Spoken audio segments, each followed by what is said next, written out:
విశాలమైన విశ్వశూన్యంలో ఉరుములు గర్జిస్తూ ఆదిమ సముద్రం దైవిక తీవ్రతతో అల్లకల్లోలంగా మారుతుంది.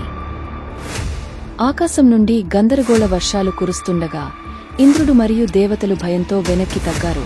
వారి రాజభవనాలు దులిపివేయబడుతున్నాయి. వైకుంఠపు స్వర్ణలోకంలో దేవతలు విష్ణువుకు నమస్కరిస్తూ దివ్య సహాయం కోరుతున్నారు. ప్రశాంతమైన కృపతో విష్ణువు విశ్వకమలం నుండి లేచి ఆజ్ఞాపిస్తాడు, సముద్రాన్ని మథనం చేయాలి. నారదుడు తన మాటలతో జ్ఞానంతో అసురులను విశ్వ ప్రయత్నంలో చేరమని ఒప్పించాడు.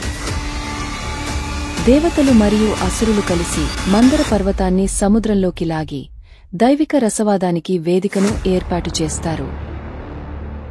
శక్తివంతమైన సర్పమైన వాసుకి పర్వతం చుట్టూ తిరుగుతూ దివ్యమైన తాడుగా మారుతుంది. పర్వతం మునిగిపోతున్నప్పుడు సముద్రం దైవిక కదలికతో కదిలే వరకు అన్నీ కోల్పోయినట్లు అనిపిస్తుంది. బ్రహ్మాండ సముద్రపు లోతుల నుండి కూర్మావతారం పైకి వచ్చి పర్వతాన్ని మోస్తుంది. దేవతలు మరియు అసురులు వాసుకిని బలంగా లాగుతారు.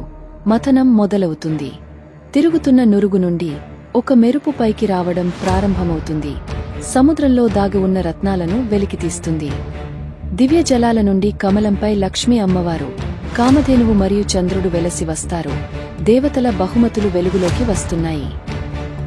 అంధకార లోతుల నుండి ఒక విషధూమం ఉవ్వెత్తుతుంది. అదే హాలాహల విషం. ప్రచండమైనది, వినాశకరమైనది. అగాధపు విషగర్జనల మధ్య శివుడు ప్రశాంతంగా దర్శనమిస్తాడు. విషాన్ని ప్రాణశక్తిగా స్వీకరించగా ఆయన కంచం నీలంగా ప్రకాశిస్తుంది.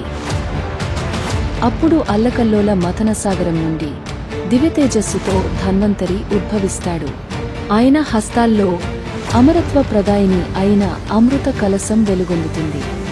అమృతం కోసం అసురులు లోభంతో కళ్ళు నెత్తురు కక్కుతూ దానిని దొంగిలించేందుకు ఉన్మాదుల్లా దూసుకుపోతారు. అప్పుడు సర్వలోకాలను మంత్రముగ్ధులను చేయ దివ్య సౌందర్యంతో మోహిని ఆవిర్భవిస్తుంది. ఆమె రూపం సంతులనాన్ని తిరిగి స్థాపించ ఒక శక్తిమంతమైన మాయాజాలం.